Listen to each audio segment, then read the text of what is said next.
बेटा। සියලු දෙනාම සාදරයෙන් පිළිගන්නවා අදත් අපේ YouTube channel එකට. ඉතින් අද අපි බලන්න යන්නේ බෙටා කියන 1992 දී රිලීස් වුණ මූවි එකේ සම්පූර්ණ කතාව. එහෙමනම් වැඩි කතා මොකුත් නැතුව අපි යනවා අද මූවි එකේ සම්පූර්ණ කතාවට.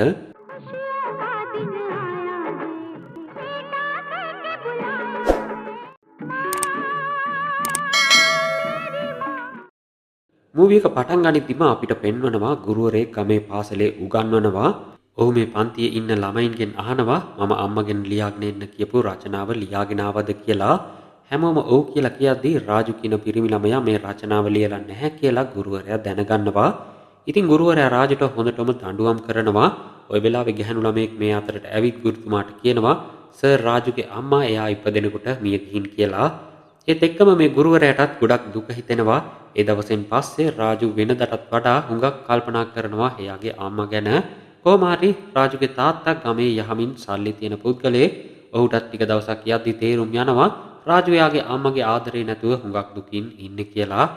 ඒකත් එක්ක රාජුගේ උපන්දිනේ දවසේ රාජුගේ තාත්තා ආපහු වතාවක් විවාහ වෙලා ලක්ෂ්මි කියන ගැහැණු කෙනාව මේ ගෙදරට එක්ක එනවා. ඉතින් ඔය ගැන රාජු හුඟක් සන්තෝෂ වෙනවා. මොකද ඔහුට අම්මා කෙනෙක් වගේ ආදරය කරන්න කෙනෙක් ආපහු මේ ගෙදරට ආපු නිසා. ඔන්න ඉතින් ටික දවසක් යද්දී ලක්ෂ්මිගේ අයියා තෝටාරාම් මෙයාගේ බිරිඳත් එක්ක මේ ගෙදරට එනවා ලක්ෂ්මිව බලන්න. ඔය වෙලාවේ රාජුගේ තාත්තා මේ අයට කියනවා ඔයාලට ඕන නම් අපිත් එක්ක ඉන්න පුළුවන් කියලා. ඔය කතාවට තෝටාරාම් ගොඩක් සන්තෝෂ වෙනවා. රාජුගේ තාත්තා ප්‍රේම් හුඟක් කරුණාවන්තයි කියලා. ඉතින් ඔන්න ඔතනින් පස්සේ තමයි ලක්ෂ්මිගේ සැඟවුණු චරිතය අපිට දැක ගන්න පුළුවන් වෙන්නේ. ඉතින් ඇත්තටම ලක්ෂ්මිට ඕන කරන්නේ කොහොම හරි ප්‍රේම්ට අයිති දේපල ප්‍රේම්ගේ පුතා රාජුට අයිති වෙන්න නොදී කොහොම හරි ඇයට අයිති කරගන්න. ඒ අදහසින් තමයි ලක්ෂ්මි ප්‍රේම්ව විවාහ කරගෙන තියෙන්නේ. ඒකට උදව් කරන්න තමයි තෝටාරාම් දැන් මෙහාට ඇවිත් තියෙන්නේ. කොහොම හරි මේ අරමුණට ලං වෙන්න ඕන නිසා කිසිම සැකයක් ඇති නොවෙන්න ලක්ෂ්මි රාජුට තමන්ගේම පුතෙක් වගේ තමයි සලකන්නේ. කොහොම හරි ලක්ෂ්මිට ඕන රාජුට වැඩිදුර අධ්‍යාපනයක් නොදී ඔහුව දැනුමක් නැති පුද්ගලයෙක් කරන්න. මොකද රාජුට අධ්‍යාපනයක් ලැබෙන්නේ නැහැ කියන්නේ ඇගේ අනාගත සැලසුම් වලට ඒක පහසුවක් වෙන හින්දා. ඒක නිසා ලක්ෂ්මි රාජුට කියනවා රාජු ඔයාගේ තාත්තාත් දැන් මේ විදිහට සල්ලි හම්බ කරලා තියෙන්නේ ඉගෙනගෙන රස්සාවක් කරලා නෙවෙයි ගොවිතැන් කරපු නිසා කියලා. පුංචි කාලෙම රාජුව ගොවිතැන් වලට යොමු කරනවා. ඉතින් ওই විදිහට කාලේ ගත වෙලා යනවා. රාජු දැන් උස්මහත් වෙලා. ලක්ෂ්මිටත් රමේෂ් කියලා පුතෙක් ඉන්නවා. ලක්ෂ්මිගේ බලාපොරොත්තුව ඔහුව නගරයට යවලා හොඳට උගන්වලා වෛද්‍යවරයෙක් කරන්න. හැබැයි රාජු මේ කිසිම දෙයක් දන්නේ නැහැ. ඔහු ලක්ෂ්මි තමන්ගේ කුඩම්මා වුණත් ලක්ෂ්මිට තමන්ගේම අම්මා වගේ හුඟක් ආදරය කරනවා. ඔය අතරේ තමයි රමේෂ්ව නගරයට යන්න කෝච්චියට දාලා ඉන්න වෙලාවේ ගමේ ඉඩම් හිමියෙක් ලක්ෂ්මි ඔහුගේ ඉඩමක් අනවසරයෙන් අයිති කරගත්තු එක ගැන තර්ජනයක් කරන්නේ. ඉතින් මේ සිද්ධිය දැකපු රාජු කිසිම දෙයක් හොයන්නේ බලන්නේ නැතුව මේ පුද්ගලයාට හොඳටම පහර දෙනවා. ඉතින් ඒත් එක්කම අපිට පෙන්වනවා රාජුගේ තාත්තා ප්‍රේම්ව ගෙදර වැඩ කරන කෙනෙක් ප්‍රේම්ට කෑම අරගෙන යනවා. ඉතින් ওই වෙලාවේ ප්‍රේම් මේ මිනිහයාට කියනවා මට දැන් මේ විදිහට ඉඳලා ඇති වෙලා තියෙන්නේ කියලා. ඉතින් ওই වෙලාවේ තමයි ප්‍රේම්ට ඇත්තටම මොනවද උනේ කියලා අපිට බලා ගන්න පුළුවන් වෙන්නේ. ලක්ෂ්මි මේ ගෙදරට ඇවිත් ටික කාලයක් යද්දී මම කලින් කිව්වා වගේ තෝටාරාම් එකේ එකතු වෙලා එක එක මත්ද්‍රව්‍ය ප්‍රේම්ගේ කෑම වලට දාලා ඔහුව මානසික ආබාධයක් තියෙන පුද්ගලයෙක් විදිහට මුළු සමාජයටම දැනගන්න සලස්වලා තියෙනවා. ඉතින් ඒක නිසා දැන් රාජු උනත් හිතන්නේ තමන්ගේම තාත්තට මානසික ආබාධයක් තියෙනවා කියලා. ප්‍රේම්ව ගෙදර හිරකාරයෙක් විදිහට කාමරයක හිර කරලා තමයි තියාගෙන ඉන්නේ. ඉතින් මේ ගැන කියද්දි මේ සේවකයා ප්‍රේම්ට කියනවා සර් බය වෙන්න එපා කවදා හරි දවසක රාජු මේ දේවල් වල ඇත්ත දැනගනීවි කියලා. මේ විදිහට ටික දවසක් ගෙවිලා යද්දි රාජු ලක්ෂ්මි එක්ක ගමේ විවාහ උත්සවයකට සහභාගී වෙනවා. මේ විවාහ උත්සවයේදී මේකට ඇවිත් ඉඳපු ලස්සන ගැහැණු ළමයෙකුට රාජුගේ හිත යනවා. ඉතින් මේ ගැහැණු ළමයාගේ රූපෙත් හිතේ මවාගෙන විවාහ උත්සවය ඉවර වෙලා රාජු ආපහු ගෙදර එනවා. ටික දවසකට පස්සේ රාජු ගමේ තියෙන සැනකෙලියකට යනවා. ඉතින් ඔහු බලාපොරොත්තු වෙනවා කලින් විවාහ උත්සවයේදී දකින්න හම්බ වුණ ගැහැණු ළමයාත් මෙහාට එයි කියලා. රාජු හිතුවා වගේම ඇයත් මෙහාට ඇවිත් ඉන්නවා. රාජු මේ ගැහැණු ළමයා එක්ක කතා කරන්න try කරාට ඇය නම් කොහොමවත්ම රාජු එක්ක කතා කරන්න කැමැත්තක් නැහැ. ඉතින් ওই වෙලාවේ සැනකෙලියට එකපාරම ආපු මැරෙක් මේ ගැහැණු ළමයාව බලෙන්ම එක්ක යන්න හදනවා. ඔහු කියනවා සෑහෙන කාලයකට කලින් තමුසෙලාගේ තාත්තා තමයි මාව නඩුවකට පටලවලා හිරේ යව්වේ. ඉතින් අද තමයි මම නිදහස් වුණේ. අද මම ඒකට පලිය ගන්නවා කියලා මේ ගැහැණු ළමයව බලෙන්ම ඇදගෙන ගිහින් බලහත්කාරකම් කරන්න උත්සාහ කරනවා. ඔය වෙලාවේ රාජු මේ මැරයාගේ ගෝලයින්ට පහර දීලා මේ මැරයා අර ගැහැණු ළමයව අරගෙන ගියපු තැන හොයාගෙන ඔහුටත් හොඳටම පහර දීලා මේ ගැහැණු ළමයව බේර ගන්නවා. ඉතින් ওই සිදුවීමෙන් පස්සේ ගැහැණු ළමයා රාජුට ස්තුති කරනවා. ඉතින් මේ ගැහැණු ළමයාගේ නම තමයි සරස්වති. සරස්වති මේ සැනකෙළියට ඇවිත් තියෙන්නේ එහා ගමේ ඉඳලා. ওই වෙලාවේ රාජු කියනවා මම ඔයාව ගෙදර එක්ක යන්නම් කියලා. මේ දෙන්නම එදා හවස සරස්වතිගේ ගමට යද්දි ලොකු කුණාටුවක් එනවා. ඒක නිසා මේ අය ළඟ තිබුණු අට්ටාලයක කුණාටුව ඉවර වෙනකල් නතර වෙනවා. ඉතින් ওই වෙලාවේ සරස්වතිය එක්ක ටිකක් කතා කර කර ඉඳපු රාජු මෙච්චර දවසක් ඔහුගේ හිතේ හිර කරගෙන ඉඳපු සරස්වතිය ගැන තිබුණු අදහස මේ වෙලාවේ සරස්වතිට කියනවා. ඔය වෙලාවේ සරස්වති කියනවා මම දැනටමත් විවාහ වෙන්න ඉන්නේ කියලා. ඉතින් ඒ කතාවත් එක්ක රාජුට සරස්වති ගැන තිබුණු බලාපොරොත්තු හැම එකක්ම සුන් වෙලා යනවා. ඔය වෙලාවේ මේ කුණාටුව නිසා අට්ටාලේ පැත්තක නතර වෙලා ඉඳපු සරස්වතිගේ ගමේ කෙනෙකුටත් මේ කතාව ඇහෙනවා. ඉතින් මේ පුද්ගලයා උදේ පාන්දරම සරස්වතිගේ ගමට ගිහිල්ලා ගමේ අයට කියනවා සරස්වති කලින් දවසේ රෑ නොදන්න පිරිමි කෙනෙක් එක්ක රැය ගත කරා කියලා. ওই කතාව සරස්වතිව විවාහ කරගන්න මනාලයටත් දැනගන්න හම්බ වෙනවා. කොහොම හරි රාජු සරස්වතිව ගමට එක්ක එද්දි ඇයට කරපු යෝජනාව ගැන සමාව ඉල්ලනවා. මේ දෙන්න ගමට එද්දි ගමේ අය මේ දෙන්න එනකල් බලාගෙන ඉඳලා ගමේ පුද්ගලයා සරස්වති ගැන කියපු වැරදි තොරතුරු හින්දා ගමේ අය එකතු වෙලා රාජුට හොඳටම පහර දෙන්න පටන් ගන්නවා. ගමේ විවාහ වෙන්න ඉන්න ගැහැණු ළමයෙක් එක්ක ආයිතු විදිහට හැසිරුණා කියලා. ওই වෙලාවේ සරස්වතිව විවාහ කරගන්න ඉඳපු ගමේ තරුණයා සරස්වතිව විවාහ කරගන්න එකත් ප්‍රතික්ෂේප කරනවා. මේ වෙලාවේ සරස්වති හොඳටම කලකිරෙනවා. රාජුට පහර දෙන අය ළඟට ගිහිල්ලා මේ අයට දෑකැත්තකින් පහර දීලා ඇයව විවාහ කරගන්න ඉඳපු පිරිමි කෙනාට කියනවා තමුන් එක්ක විවාහ වෙන්න ඉන්න ගැහැණියව විශ්වාස කරන්න බැරි පිරිමි කෙනෙක්ව මට කොහොමවත්ම විවාහ කරගන්න ඕන නැහැ කියලා.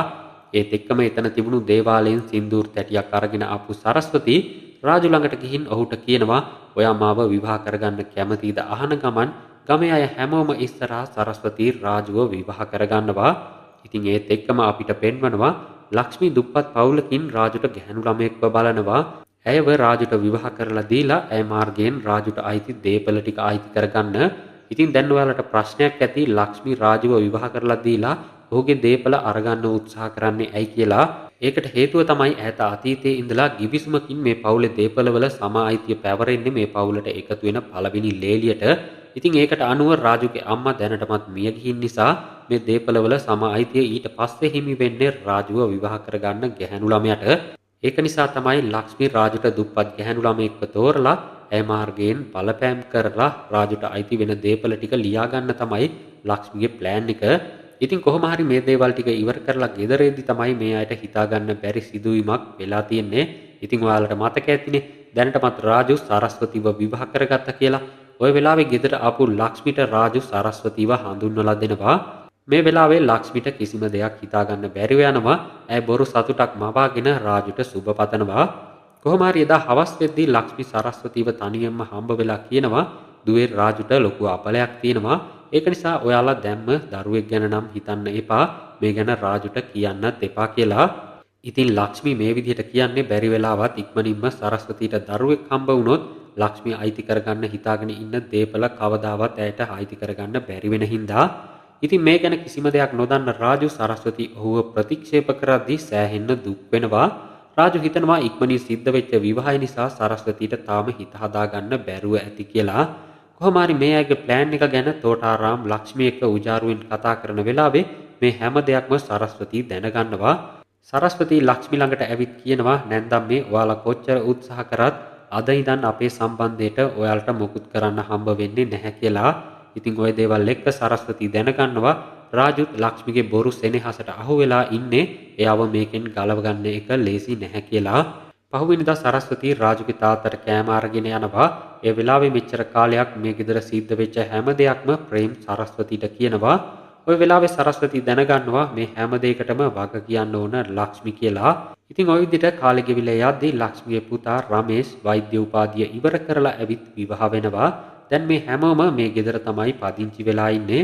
දවසක් සරස්වති මෙච්චර කාලයක් ගෙදර හිර කරලා ඉඳපු රාජුගේ තාත්තව එළියට අරගෙන පන්සල් එක්ක යනවා. පන්සල් ගිහින් එද්දී මේ ගැන දැනගත්තු ලක්ෂ්මී එළියට වෙලා බලාගෙන ඉන්නවා තමුන් කොහොමද මෙච්චර කාලයක් මේ ගෙදර සිද්ධ වෙච්ච දේවල් වෙනස් කරන්න කියලා අහනවා. ඔය වෙලාවේ මෙතනට රාජු එනවා. සරස්වති රාජුට කියනවා ඔයාගේ අම්මා ඔයා හිතාගෙන ඉන්න ජාතිය කෙනෙක් නෙවෙයි කියලා. ඉතින් ඔයාලා දන්නවනේ ලක්ෂ්මි පුංචි කාලේ ඉඳලම රාජුව තමන්ගේ ඉත් එක් කරගෙන ඉන්නේ කියලා. ඒක නිසා සරස්වති රාජුගේ අම්මට කියපු එක වචනයට රාජු සරස්වතිට හොඳ කනේ පාරක් ගහනවා. දැන්ම මගේ අම්මගෙන් සමාව ගන්න කියලා. ඉතින් ওই වෙලාවේ සරස්වතිට තේරෙනවා රාජුට ඇත්ත දැනගන්න සලස්වන එක හිතන තරම් ලේසි නැහැ කියලා.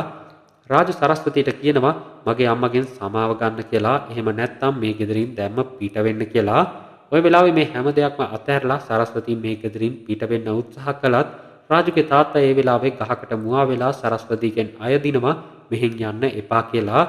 ඉතින් ওই වෙලාවේ සරස්වතිට තේරෙනවා එයත් මේ වෙලාවේ මේ ගෙදරින් පිට වෙලා ගියොත් රාජු එයාගේ තාත්තා එක්ක කවදා හරි මේ ගෙදරින් එළියට වැටෙනවා කියලා.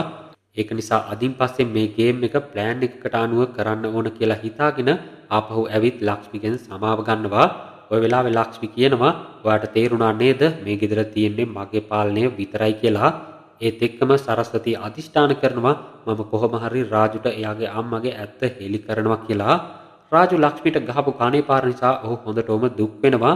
මොනවා වුණත් රාජු සරස්වතිට හුඟක් ආදරෙයි. ඒක නිසා රාජු සරස්වතිට කියනවා ආපහු වතාවක් කිසිම දෙයක් හොයන්න බලන්නේ නැතුව මගේ අම්මට මුකුත් කියන්න එපා කියලා. රාජු තමන්ගේ අම්මට වහල් වෙලා ඉන්නේ කියලා දන්න සරස්වති ලක්ෂ්මිගේ ඇත්ත తත්වය රාජු ඉදිරියේම පෙන්වන්න ඕන කියලා හිතාගෙන නිහඬ වෙනවා. ටික දවසකට පස්සේ තෝටාරාම් බිරිඳත් එක්ක එකතු වෙලා රාජුගේ පවුලේ ව්‍යාපාරවල මුදල් වගේක් හොරකම් කරලා ඒ මුදල් ඔහු නිදාගෙන ඉන්න මෙට්ටය ඇතුලේ හංගනවා. ඔය සිදුවීම ගෙදර වැඩ කරන සරස්වති එක්ක රාජුගේ තාත්තා බලාගෙන ඉන්නවා. ඊට පස්සේ මේ දේවල් අස්පනා පිටම රාජු ඉදිරියේ ඔප්පු කරලා පෙන්වන්න ඔවුන් ප්ලෑන් එකක් ගහනවා. ඊට පස්සේ ව්‍යාපාරවල ගිණුම් පොත් ගැන ගණකාධිකාරීවරයාගෙන් අහන්න කියලා සරස්වති රාජුට කියනවා. ඉතින් ඒකත් එක්ක තෝටාරාම් ව්‍යාපාරවලින් මුදල් හොරෙන් අරගෙන තියෙනවා කියලා ගණකාධිකාරීවරයාගේ කටින්ම රාජුට හෙළි වෙනවා. ගෙදර මෙට්ටය ඇතුලේ හංගලා තිබුණු සල්ලිත් මේ අයට අහු වෙනවා. ඉතින් ওই වෙලාවේ මේ දේවල් වලට සම්බන්ධ ලක්ෂ්මිටත් මොකුත් කරගන්න බැරුව යනවා. ඉතින් ওই සිදුවීමත් එක්ක ලක්ෂ්මිට සරස්වති ගැන තියෙන වෛරය තවත් වැඩි වෙනවා. තෝටාරාම් හොරකම් කරපු සල්ලි වලින් රාජු තීරණය කරනවා අම්මගේ නමින් ගමේ රෝහලක් හදන්න. ඒකේ ප්‍රධාන වෛද්‍යවරයා විදියට රමේෂ්ව පත් කරන්න. ඉතින් ওই උත්සවයේ වෙලාවේ රමේෂ්ට තියෙන්නේ බොරු වෛද්‍ය උපාධියක් කියලා කලින් ඉඳලම දැනගෙන ඉඳපු සරස්වති මෙතනදී පොලිසිය මාර්ගයෙන් මේ දේවල් රාජුටත් දැනගන්න සලස්වනවා. ওই සිදුවීමත් එක්ක මේ උත්සවය ඉවරුණාට පස්සේ ගමක් ඉස්සරහා තමන්ගේ අම්මව ලැජ්ජාවට පත් කරා කියලා රාජු තමන්ගේ සහෝදරයාට හොඳටම පහර දෙනවා. नालायक धोखेबाज तूने मेरी मां के साथ इतना बड़ा विश्वास ඔය සිදුවීම එක්ක මේ දේවල් වලට දඬුවමක් විදිහට රාජු තෝටාරාම් ඔහුගේ බිරිඳ වගේම රමේෂ්වත් ඔහුගේ බිරිඳ එක්ක මේ අයගේ කුඹුරු වල වැඩට දානවා. और कितना काम कराओगी? मुझे मेरी माँ की याद आ रही है. खाना तैयार है. अरे खाना लग गया जी खाना लग गया. කෑමක්වත් නොදී මේ අයගෙන් හොඳටම වැඩ ගන්නවා. ටිකෙන් ටික ඇත්ත එළි වෙන නිසා රාජුගේ තාත්තා ප්‍රේම් සරස්වති එක්ක ගොඩක් සතුටු වෙනවා. දැන් මේ අයට තියෙන එකම ප්‍රශ්නය තමයි මේ දේවල් වල ඇත්ත කොහොම හරි රාජුට ඒත්තු ගන්වන එක. ඉතින් ඒකටත් මේ අය හොඳ ප්ලෑන් එකක් ගහනවා. දවසක් පඩිපෙටට ලිස්සන තෙල් වගේක් දාලා ලක්ෂ්මීව පඩිපෙලෙන් වැටෙන්න සලස්වනවා. ඊට පස්සේ සරස්වතිගේ ප්ලෑන් එකට අනුව මේ අනුතුරත් එක්ක ගෙදර තියෙන යතුරු වල වගකීම් සේරම ලක්ෂ්මිට බලන්න බැරි නිසා ගෙදර පාලනය නිකම්ම සරස්වති අතට මාරු වෙනවා. ඉතින් ওই වෙලාවේ තවත් හොඳ පාඩමක් ලක්ෂ්මිට උගන්වන්න කියලා හිතාගෙන ගෙදර සේවකයව බොරු වෛද්‍යවරයෙක් විදියට මේ ගෙදරට ගෙන්වලා ලක්ෂ්මිට තිත්ත බෙහෙත් වගේක් බොන්න දෙනවා.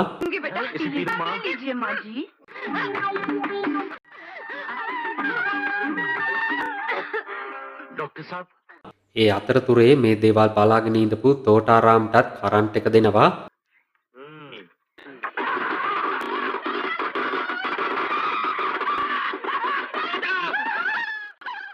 ඇගේ බිරිඳට අශ්වයන්ට විදින ඉන්ජෙක්ෂන් එකක් ගහනවා.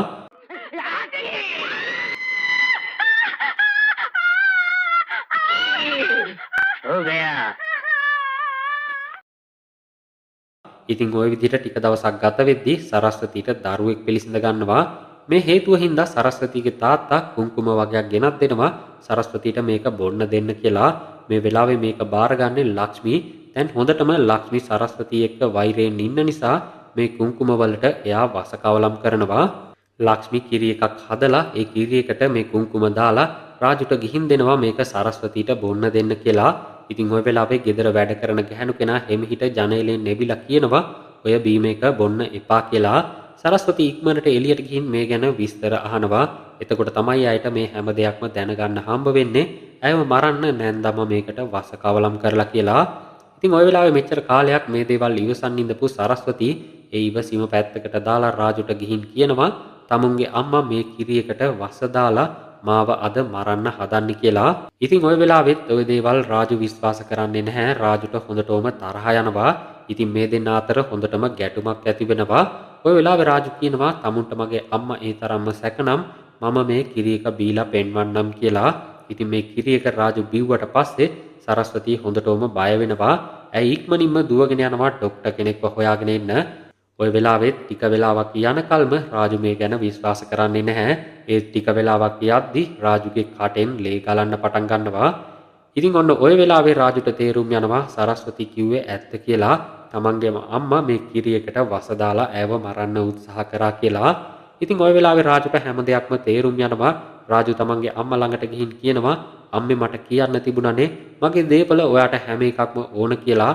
එහෙමනම් මම ඒ හැම දෙයක්ම ගොඩක් සතුටින් ඔයාට දෙනවනේ කියලා. ඇයි මට මෙච්චර කාලයක් මෙහෙම දෙයක් කරේ කියලා. ওই වෙලාවේ කාමරයේ ඇතුළට ගියපු රාජුට හොඳටම අමාරු වෙනවා. ඒකත් එක්ක සරස්වතී ડોක්ටර් කෙනෙක් ගෙදරට එක්කගෙන එනවා. ඒ තෝටාරාම් රමේෂ් එකතු වෙලා රාජු හිටපු කාමරය ලොක් කරනවා. රමේෂ් රාජුට අයිති හැම දේපලක්ම රමේෂ්ට අයිති වෙන විදිහට සරස්වතීගෙන් අත්සනක් ගන්නවා. ඉතින් ওই වෙලාවේ මෙච්චර කාලයක් ගොඩක් දුෂ්ට රංගපෑමක් කරපු ලක්ෂ්මී ඒ දේවල් තේරුම් අරගෙන සරස්වතීට කියනවා එපා දුවේ ඕක අත්සන් කරන්න එපා කියලා. ඉතින් ඔන්න ওই වෙලාවේ රමේෂ් ඇවිත් තමන්ගේ අම්මව නවත්තන්න උත්සාහ කරනවා. ලක්ෂ්මී රාජු ගැන සංවේදී වෙද්දී ඒ ගැන රමේෂ්ට නම් කිසිම ගාණක් නැහැ. රමේෂ් ওই වෙලාවේ මේ දේපල වෙනුවෙන් තමන්ගේම අම්මට පහර දෙනවා.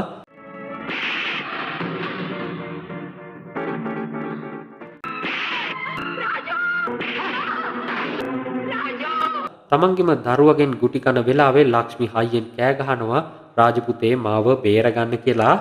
ඉතින් ওই වෙලාවේ සිහි නැතුව ඉඳපු රාජු මේ කෑ ගැහිල්ල නිසා ඔහු හිර කරලා තිබුණු කාමරයේ දොර කඩාගෙන ඇවිත් රමේෂ්ට හොඳටම පහර දෙනවා.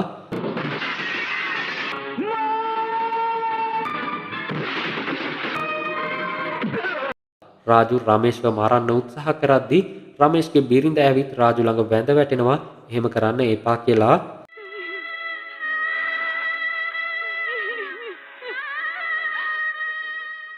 වෛද්‍ය ප්‍රතිකාර නිසා රාජුට ටික දවසකින් සුව වෙනවා. ඒත් එක්කම රාජු තීරණය කරනවා තමන්ගේ කුඩම්මට මේ සේරම දේපල බාර දීලා මේ ගෙදරින් පිට වෙලා යන්න. ඉතින් ඔන්න ওই වෙලාවේ ලක්ෂ්මී ඇවිත් රාජුගේ කකුල් වලින් අල්ලලා බැගෑපත් වෙනවා. මට සමාව දෙන්න මට මේ දේපල වලින් කිසිම වැඩක් නැහැ කියලා ඒවා ඉරලා දානවා. මට පුංචි කාලේ ඉඳලම ආදරය කරපු රාජු පුතාව ඕන කියලා. ඉතින් ඒකත් එක්ක හැංගීම්බර වුණ රාජු තීරණය කරනවා අපහු මේ ගෙදර නවතින්න. ඒත් එක්කම මෙන්න මේ ලස්සන මූවි එකත් අවසන් වෙනවා. ඉතින් මොකද හිතන්නේ අද අරගෙන ආපු මූවි එක ගැන? මූවි එක හොඳයි නම් අනිවාර්යයෙන්ම වීඩියෝ එකට ලයික් එකක් දාන්න. මතක ඇතුව channel එකට අලුත් නම් මේ වගේ movies බලන්න කැමති නම් අනිවාර්යයෙන්ම channel එක subscribe කරලා bell notification all දාලා තියාගන්න. එහෙමනම් තවත් මේ වගේම සුපිරිම movies ගොඩක් අරගෙන ඉක්මනටම ඔයාලව හම්බ වෙන්න එනකල් අදට ගිහින් එන්නම්. හැමෝටම ජය වේවා.